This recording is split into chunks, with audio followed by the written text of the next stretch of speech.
Hi hello welcome back to our channel చిన్ని నాగు తెలుగులో. ఎలా ఉన్నారండి? బాగున్నారా? నేనైతే చాలా బాగున్నాను. మీరు కూడా బాగుండాలని అయితే మనస్ఫూర్తిగా కోరుకున్నాను. టుడే మినీ వ్లాగ్ వచ్చేది సాటర్డే వ్లాగ్ అండి. రాఖీ పౌర్ణమి రోజైతే నేనైతే మా అత్తయ్య వాళ్ళ ఊరైతే నేను మా పిల్లలు మా హస్బెండ్ అయితే వెళ్ళాము. అక్కడైతే మా ఆడపడుచు వాళ్ళైతే మా హస్బెండ్కి అయితే రాఖీ కట్టారు. నేనైతే మా ఆడపడుచు వాళ్ళ హస్బెండ్ మా అన్నయ్యకి అయితే రాఖీ కట్టాను. ఇంకా మా ఇంట్లో ఉయ్యాలు ఉందండి. ఇంకా ప్రశాంతంగా ఉయ్యాల్లో కూర్చొని ఇంకా చిన్ననాటి మెమరీస్ అన్ని గుర్తు చేసుకుంటూ ఇక్కడైతే ఉయ్యాలైతే ఊపుతున్నాను. ఇంకా మా ఇదే సందనేసి మా అల్లుడైతే నన్నైతే వీడియో అయితే తీస్తున్నాడు.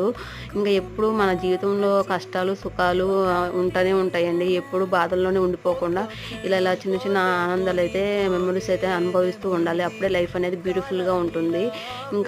ఇంకా రాఖీ కట్టిన తర్వాత మేమైతే ఊరైతే వెళ్ళాలండి. ఇంకా పిల్లలైతే నూజివీల్లోనే ఉంటారు. నేను మా అల్లుడు మా హస్బెండ్ అయితే పుట్టాలు అన్నప్రాసనకి అయితే వెళ్తాము. ఈ వీడియో నచ్చితే ఒక లైక్ ఇవ్వండి ప్లీజ్. సబ్స్క్రైబ్. Bye friends.